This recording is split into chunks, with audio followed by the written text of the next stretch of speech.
دکھوں میں اٹھاتی ہے، دکھوں میں جنم دیتی ہے، پھر دکھوں میں بچے کی پرورش کرتی ہے۔ یہ نہیں سوتا تو وہ بھی نہیں سوتی، یہ روتا ہے تو وہ بھی روتی ہے، یہ ہنستا ہے تو وہ بھی ہنستی ہے۔ اس لیے اللہ کے رسول صلی اللہ علیہ وسلم سے ایک صحابی نے پوچھا، اللہ کے بعد سب سے زیادہ مجھ پر کس کا حق ہے؟ رحمت عالم صلی اللہ علیہ وسلم نے فرمایا تیری ماں کا۔ وہ کہنے لگا سما، پھر حضور نے فرمایا تیری ماں کا۔ اس نے عرض کیا سما، پھر حضور نے فرمایا تیری ماں کا۔ پھر پوچھا حضور اس کے بعد؟ رحمت عالم صلی اللہ علیہ وسلم نے فرمایا سما ابو کا، اس کے بعد تیرے باپ کا حق ہے۔ ماں بڑی قربانیاں دیتی ہے، اس لیے ماں کا دل نہ دکھایا کرو۔ سرکار دو عالم صلی اللہ علیہ وسلم کی خدمت میں اطلاع آئی، ایک شخص کئی دن سے سکرات میں مبتلا ہے، جان نہیں نکل رہی،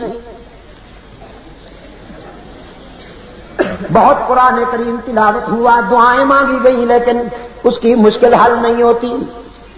رحمت عالم صلی اللہ علیہ وسلم نے فرمایا اس کی والدین زندہ ہیں یا نہیں؟ بتایا گیا حضور اس کی ماں زندہ ہے۔ رحمت عالم صلی اللہ علیہ وسلم نے فرمایا اس کی ماں سے کہو میں تجھ سے ملنا چاہتا ہوں، اگر آ سکتی ہو تو آ جاؤ ورنہ میں آؤں گا۔ وہ بوڑھی ضعیفہ رحمت عالم صلی اللہ علیہ وسلم کا پیغام سنتی ہے، کہنے لگی چل تو نہیں سکتی لیکن اللہ کے محبوب کے پاس ضرور جاؤں گی۔ لکڑی کے سہارے آئی، رحمت عالم صلی اللہ علیہ وسلم نے فرمایا تیرا بیٹا کئی دن سے سکرات میں مبتلا ہے، تیرا کیا خیال ہے اپنے بیٹے کے متعلق؟ کہنے لگی بڑا نمازی تھا، اللہ کے رسول بڑا نمازی تھا، قرآن بھی پڑھتا تھا، روزے بھی رکھتا تھا، حج بھی کیا، زکوٰۃ بھی دیتا تھا، جہاد میں بھی حصہ لیتا تھا، بہت نیک تھا۔ رحمت عالم صلی اللہ علیہ وسلم نے فرمایا یہ تو ٹھیک ہے، تو اس پر راضی ہے کہ نہیں؟ اس بوڑھی کی آنکھوں سے آنسو جاری ہو گئے، کہنے لگے نہیں حضور، میرا دل دکھایا ہے اس نے، میرا دل دکھایا ہے۔ ایک دن اس کی بیوی کے ساتھ میرا کچھ تلخ کلامی ہو گئی، تلخ کلامی ہو گئی۔ میں نے کہا میرا بیٹا آ جائے اسے بتاؤں گی کہ تو گستاخ ہے۔ میرا بیٹا آیا، میرے بتانے سے پہلے اس کی بیوی نے کچھ کہہ دیا۔ میں جب اپنے بیٹے کے سامنے گئی تو میرے بیٹے نے میری کوئی نہ سنی، بیوی کے بھڑکانے میں مشتعل تھا، غصے میں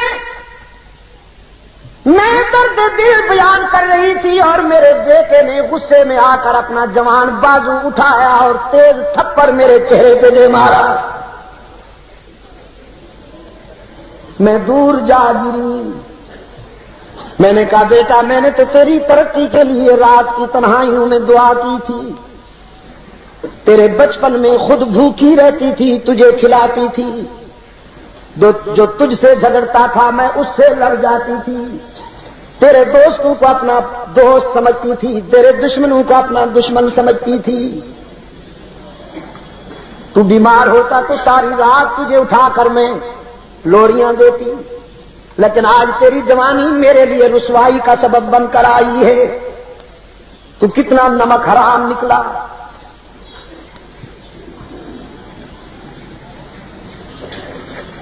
سرکار دو عالم صلی اللہ علیہ وسلم کی آنکھوں میں آنسو آ گئے۔